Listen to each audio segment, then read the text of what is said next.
Hi everyone and welcome to this video. Today we're checking out the Behringer XD80USB electronic drum kit. Before we dive in, I do want to mention that this is not a sponsored review. I purchased this kit myself with my own money. That means you're going to get my 100% honest and unbiased thoughts. The good, the bad, and everything in between. With that out of the way, let's get started. So the kit ships ready to play, with all the mounting hardware, cables, and even drumsticks and a drum key included. You get a kick pad with a pedal, an 8-inch dual-zone snare, 3 8-inch dual-zone toms, and the dual zones is one of the main reasons why I chose this kit, so hang on because I'm going to explain what that means in a moment, and 3 12-inch dual-zone cymbals, plus a 3-position hi-hat control pedal, so you can play in open, half-open, or closed positions, like in this clip from another video I recorded.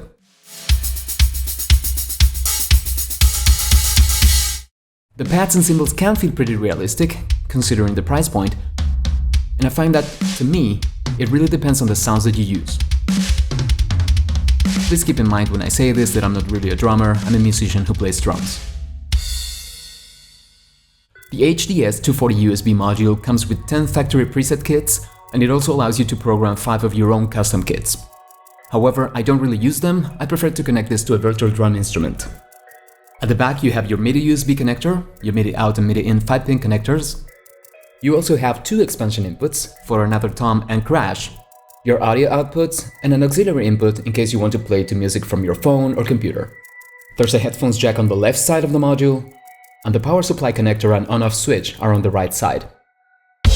I mentioned that the dual zone capabilities was a deciding factor in my case. Both the drum pads and cymbals have this feature. That means they are divided into 2 separate zones. Hitting the center of a pad will trigger a primary drum sound, and hitting the rhythm of the pad will send a different note message, triggering a different sample. So you have 2 sounds from each piece.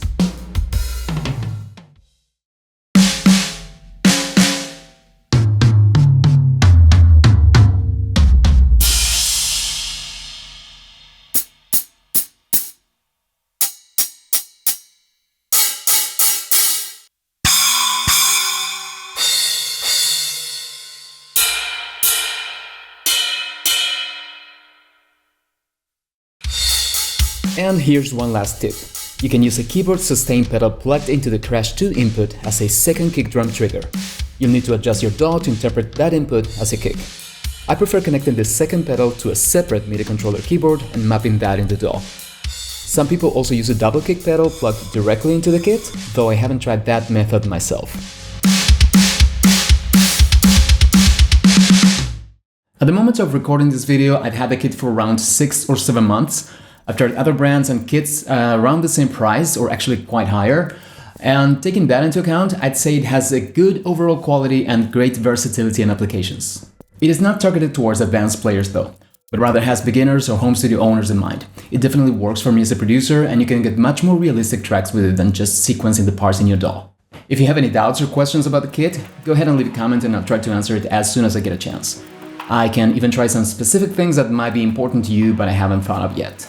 And if you found this video helpful or informative, please consider liking it and subscribing. Thank you so much for watching and hope to see you in my next video.